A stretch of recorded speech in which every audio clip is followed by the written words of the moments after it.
Alright, water temple, oof. So I would love to show you the dungeon map, but of course we don't have it. But you can already see now that there is multiple floors to this temple, to this dungeon, and on each of the floors you basically have an entrance in each cardinal direction. You just got to find out in which order you have to access them.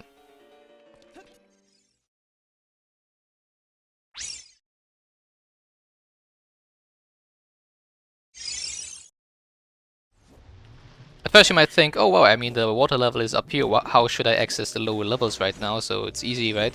No, because we have the iron boots, and the iron boots make us sink to the ground of the water, and with that we can also access the basement level, even if you couldn't dive so far. Let's see around what is on the top floor here. We have a unreachable Triforce symbol over there. Remember what we always do when we see a Triforce symbol? We play Zelda's Lullaby. But unfortunately from over here we're far too far away, so that won't trigger anything. And we can't really reach that point, we can't jump so far. Well, that was weird. That explains a whole lot, to be honest. Because if you do have the hover boots already, you can make this jump. But I just now realized that you can also jump so far. That's probably why the edge over there is so slippery or whatever that Link cannot grab onto it. And that's why if you have the hover boots, you have to roll to the left side. So over there you can actually grab the ledge and pull yourself upward. Over here we have a locked door. Not gonna do anything there. And there we have a hookshot target with a door behind. But unfortunately, the hookshot target is too far away. So not the way we're gonna go right now. Leaves this way. And then we have already water here. And now, I would like a counter right now. How many times I have to equip and unequip the iron boots once.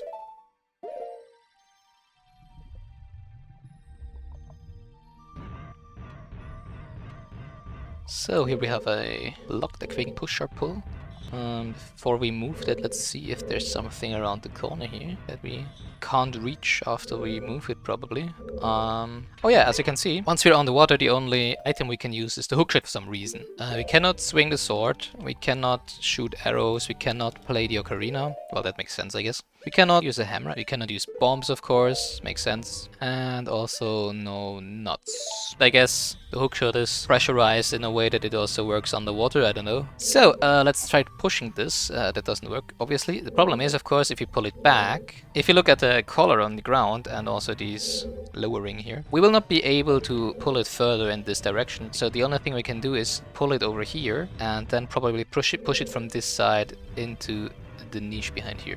Now the problem is, of course, once we pulled it forward fully, we cannot go around it. So we probably have to come back to this point at some later point from this side here, because of course right now we seem to not be able to get through this gate.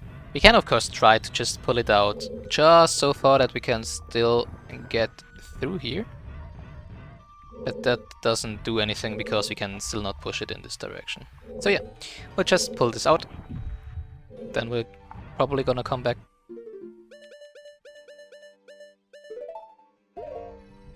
Upwards we go. Okay, that was all of the directions on the top level we can go to now. So I guess we'll just equip the iron boots now, second time. To drop onto a lower level. We could do some shenanigans here, of course, to access the middle level already, but you don't really have to do that. You can just sink down here, get hit by these strange metallic, rocky, whatever they are. Okay, and see what we have here. We have a hallway with some torches in front of it, maybe that's something to say.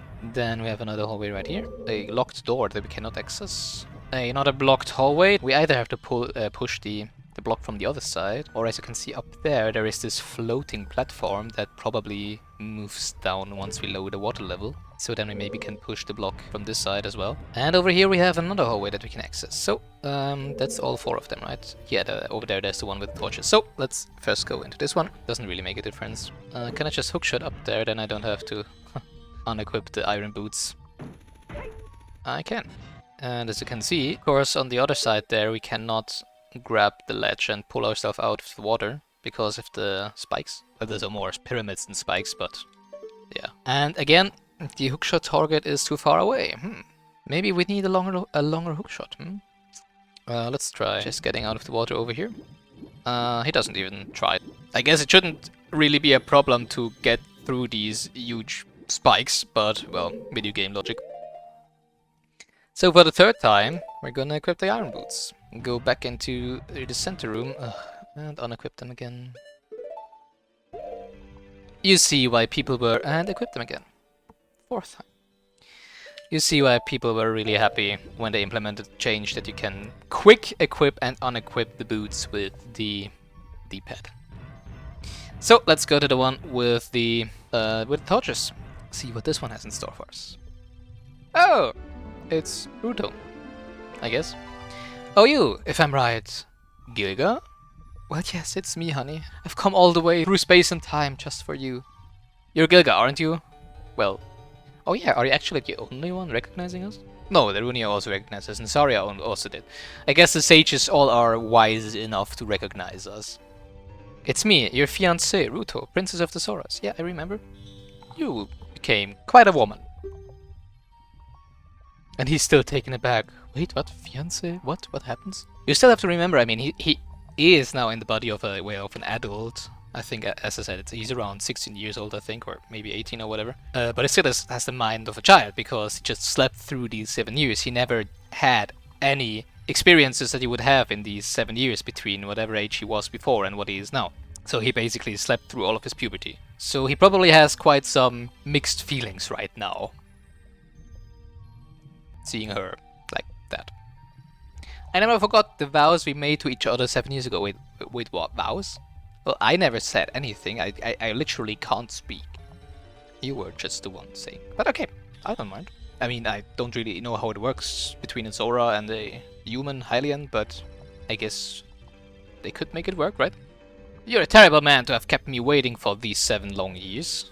It's not my fault. I just wanted to get some cigarettes, you know? But now is not the time to talk about love. I'm sure you've already seen it. Sora's domain, totally frozen. A young man named Sheik saved me from under the ice. But my father and the Soras have not yet...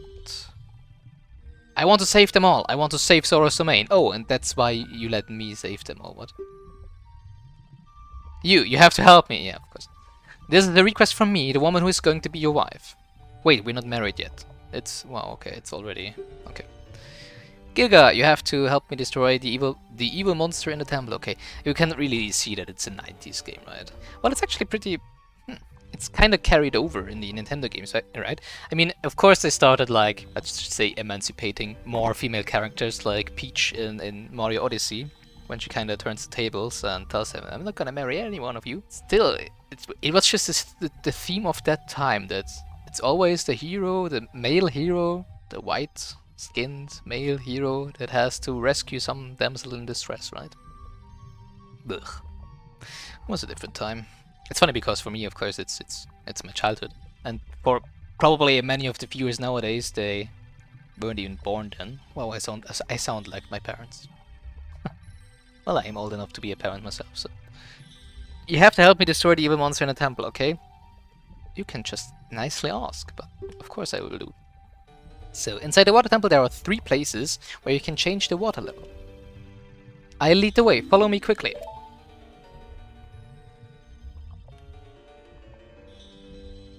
That looks rather strange.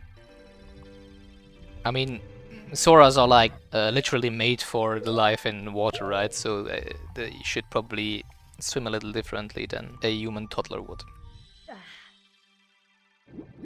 And now she disappeared. Well, okay. Hello, Ruto? I never really realized that she just disappears like that. She's just ghosting us, but she's telling us that we are the bad ones here, right? That we're the ones that, well, okay, we more or less ghosted her for 7 years, I guess, but yeah. That wasn't our fault. She probably just disappeared on her own will.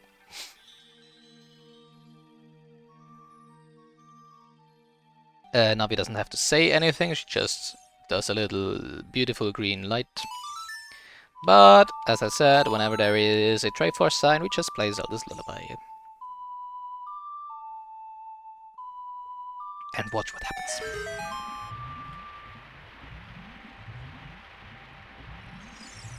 Okay, what happens if you play it again? Does the water rise again? Nothing happens now, that's just so...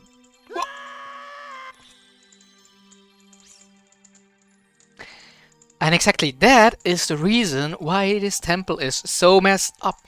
Because up there was a door, as you could see, and probably behind this door was a chest, and in this chest there was probably a key. Huh. Well, I guess we can circumvent that one. And yeah, if you don't know what to do now, you're probably already like thinking, yeah, soft lock. Because if there is like the one key that we need to enter, for example, the locked door in the central pillar in the central room, because that's the way up again. Yeah, let's just forget that one for now. We're gonna get it at the end. And to be quite honest, you don't even need all of the keys in this temple. But we're still gonna get it. Yeah, but there's another torch, fire, riddle, fiddle here. That's why I was a little worried about not having so many arrows, but of course in these jars here, there's arrows anyways. And those really suck. Those are... Because of course you can't hit them while they're closed, right? They're claws. So you want to wait for them to open their mouth. Oh, that actually works. Wait, what? Oh, okay. That's what I thought. Because you really have to like stab them right into the centers with a sword, if you want to defeat them with a sword. And if you're slightly off, or if you're a little too late, they just turn around and hit you with the spikes, and then they turn to you, and then they open their mouth while turning, so that the window you have to stab them into the mouth is even smaller than before, because they're still turning, but the timer already runs. It runs down until they close their mouth again. So you either just stab them, or I think the easiest way is to kill them with the bow. And there we have another key, okay. I'm not entirely sure if the treasure in the top chest is actually a key, it might as well just be bombs or whatever. So, what has changed now that we lowered the water level? Over there, we couldn't continue there because our hookshot was not long enough, right? That didn't change because of the water level, so we don't need to go there. Oh, was it over here? Oh no, there's a... Oh, we didn't... Oh yeah, we weren't here yet. Of course. But we wouldn't have come far here because, as you can see, there's a cracked floor. And of course you can only destroy this cracked floor with a bomb. And we realized before that we cannot use bombs underwater. So we couldn't have gone further than this. And water again, and the 5th time we have to equip the iron boots.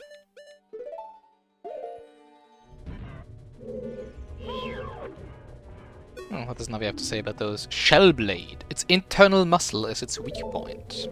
Okay. There you go. These can really be annoying because, especially underwater where you can only use the hookshot, because the hookshot has a pretty large hitbox, and if one part of this hitbox hits the shell of the claw, the hit is just blocked. So if you're not exactly that in front of the shell, just a little bit off to the side, it's pretty likely that you only hit the shell and that it just turns on you and hits you. Unequip the iron boots. And there we have a switch. And now we realize that that Ruto actually lied, because that switch also changed the water level, but only in this room, so yeah, I guess it wasn't really a lie. Alright, as you can see, there is this gate, and right behind there is a gold skulltula, and of course we want to kill the gold skulltula, but the switch is also the one thing that opens this gate. So how do we get there? I guess there's multiple things we can try. For example, use a bomb. I'm not sure if that works. It doesn't. No, maybe they can shoot an arrow through the iron bars. No. Of course, the solution here is to do a spinning attack. Probably an instant spin attack also works. But if you just hold B like this, then there will be an even bigger spinning attack, and this one will hit the switch for sure. There we go. So yeah, you can hit switches through walls. Well, not through walls, probably, but through doors using a spinning attack, or I think the big round sword might have been long enough as well. And iron boots. 6th time.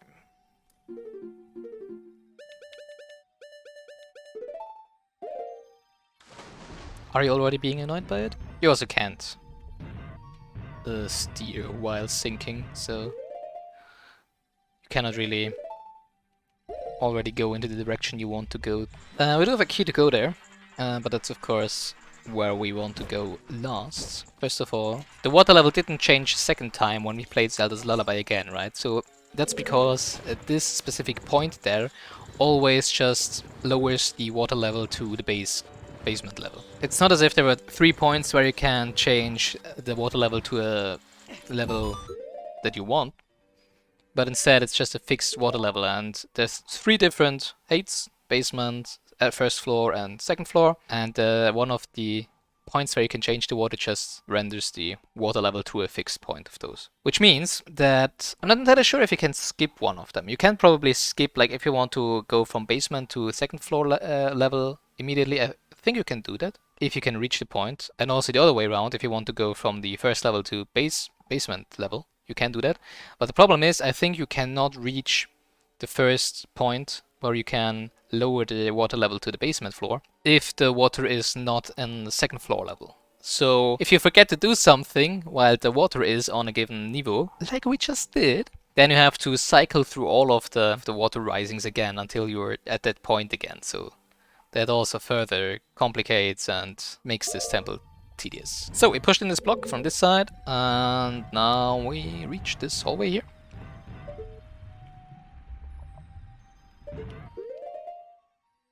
I think I did count the iron boots.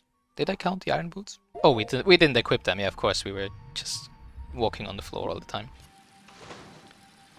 So we have a spider over there and a big chasm in front of us that actually has ground. There is a water fountain and a hookshot target over here. That's probably if you fall down that you can get up again. So we want to rise the water fountain down there up to our level so that we can jump on it and then reach the other side. Just like that. Well, that's a little high. Okay, fortunately, if we jump into the water, it just rises us to the top. Heaves us.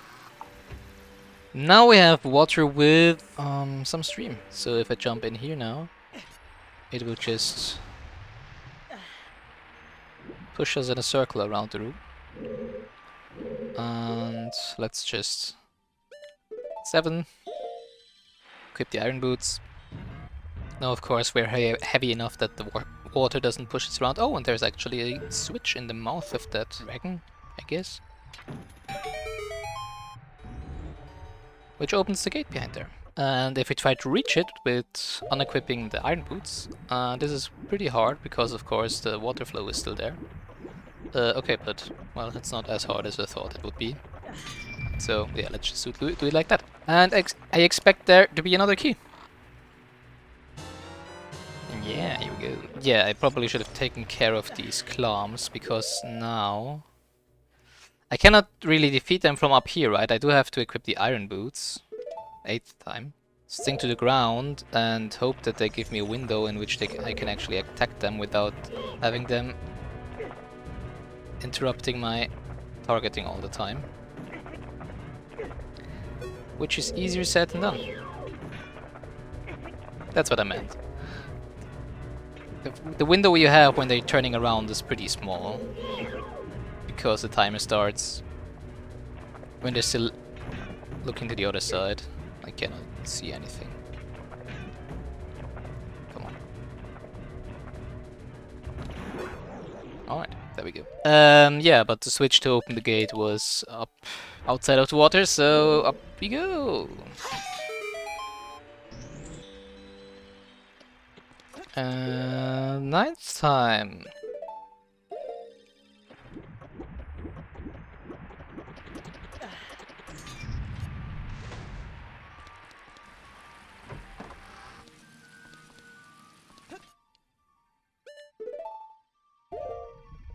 Tenth time. Need to use the hook shot while we're standing on the bottom of the hallway here to hook. I'm really not sure why they did this. It doesn't really make any sense to me. I mean, there probably is some reason. Maybe you could like cheese this by going in early or whatever, or with a water level with an undesired one. But I mean, if the water is higher, you can always get out, right? You can just swim upwards. So I don't really see why they don't just let the water go up to the ledge here. The only thing we can reach right now, and that's honestly the easiest way how you beat the water temple, just access, or at least try to access, all of the rooms that you can currently access before you enable the next water level. And it should be fine, I think.